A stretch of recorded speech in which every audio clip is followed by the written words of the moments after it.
Relay cropping. So what exactly is relay cropping? Relay cropping is an agricultural technique whereby a second crop is sown into to a standing first crop just before it is harvested. So a very good example is this patch that I have here. I had collards here. These are collards that I had grown here. These collards I've harvested for almost a year now, and it was time now to have them to get rid of this and plant a new crop. But just before I got rid of the collards, what I did, I sowed some corn or maize as we refer to it here. This is a heirloom corn, the colored variety, colored heirloom corn. And then during the period before the corn germinated and then got to this level, I was still, the collards were still in production. I was still able to harvest some of the corn, some of the collards. So, but now I think it's time now to, to get rid of the collards so that I can allow for the corn to thrive. One of the advantages of relay cropping is increased land use efficiency, because whereby if you plant a second crop while the first crop is still there, you're fully utilizing that land efficiently. So let's proceed now with the, now I'm going to get rid of this collards so then they can give room for the corn to thrive here.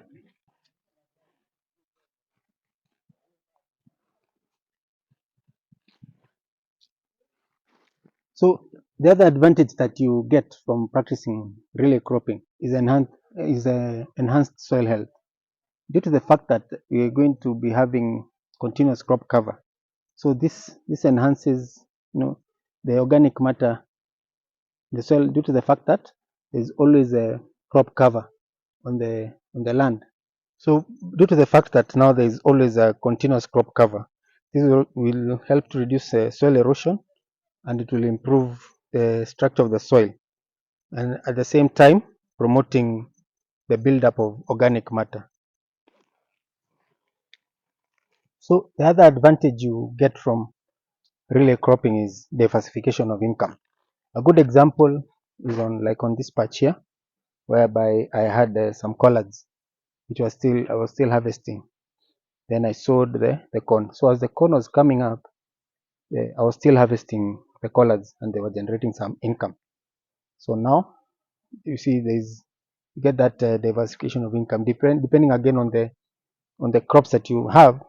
You might have a crop that is still, you're able to have that particular section always giving you some income. So by practicing relay cropping, you're able to diversify your income instead of waiting until the end of production for these collards. When I get rid of them, the land remains bare. Start sowing the corn. So with that, as the corn comes up, I was still getting some income out of this.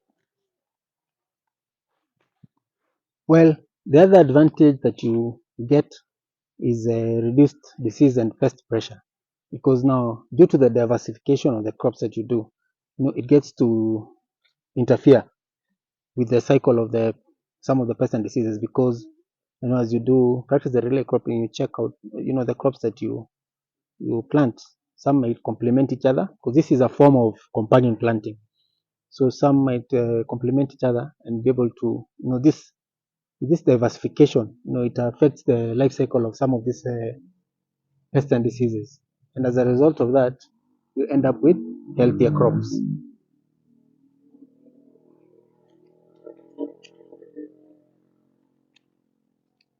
The other benefit is improved water use efficiency.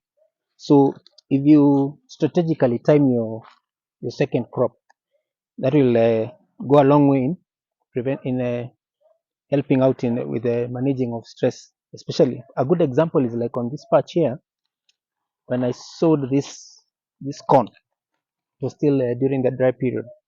So this was still fully under irrigation just before the rains started.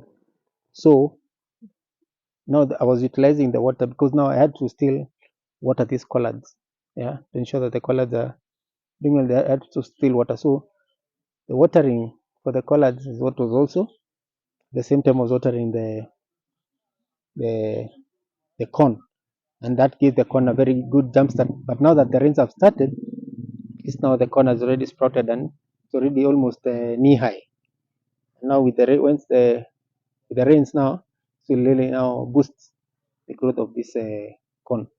So with relay cropping, you're able to efficiently utilize the resources that are available, especially now, in this case, water. So the other benefit that we get from this, due to the diversification of the various root systems of the various crops that you will be growing, you will be able to now enhance the nutrient uptake. So with this now, with the diversification of the various root systems of the various crops, this helps reduce nutrient leaching, and now it helps with the nutrient uptake of the crop. And with that, as a result of that, you get healthier crops.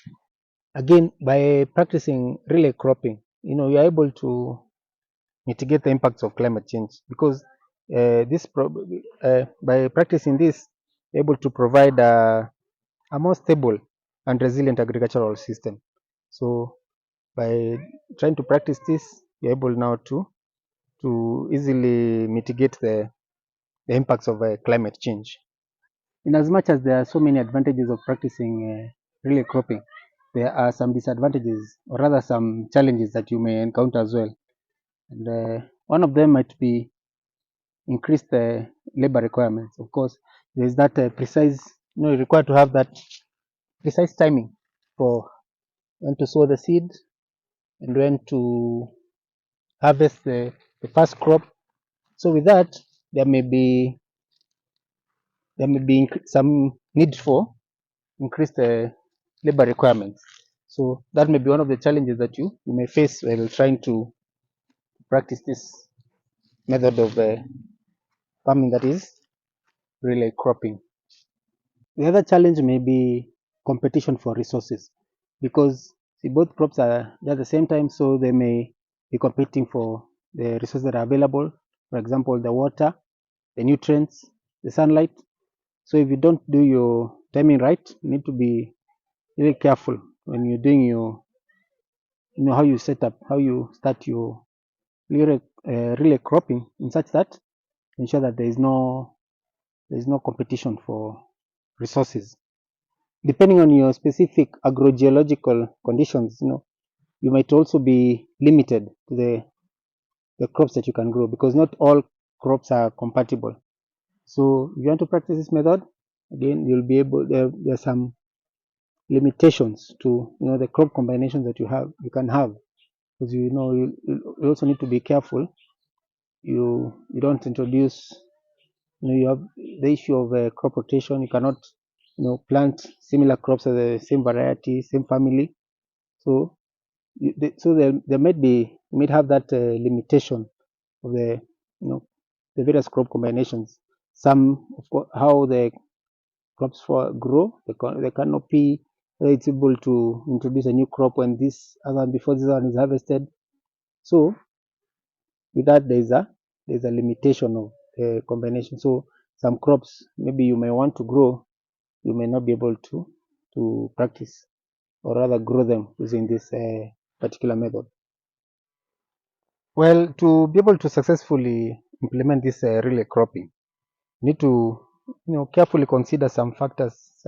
Factors such as crop selection, the kind of crop that you're selecting, the plant density, the nutrient management, issues to do with the pests and diseases, how you're going to be able to control pests and diseases. And if you're able to address all these challenges and you capitalize on the benefits, most definitely relay cropping can be a very valuable tool for sustainable and productive agriculture. So you'll notice, even as I get rid of the collards, I'll leave the stem to be, I'll let the stem be there, and the roots, I'll not be uprooting the root system for this. So with what this will do is now that with the roots, when they leave these roots intact, yeah, it will help in, this will help to hold the soil together. So this will help to prevent issues like soil erosion and all that. And also with time, as this now roots, because now there's no, I've already cut out the vegetative part. This now roots will start decomposing, and as they decompose, they will also be adding some organic matter to the soil. That's what will help to improve the soil structure as well as the fertility of the soil. So where possible, always leave out the root of the previous crop, and also try to achieve as much as possible to achieve living roots. Because now we have now living roots for this the corn now.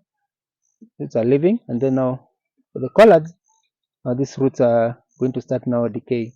At the time, there will be an additional organic matter to the soil.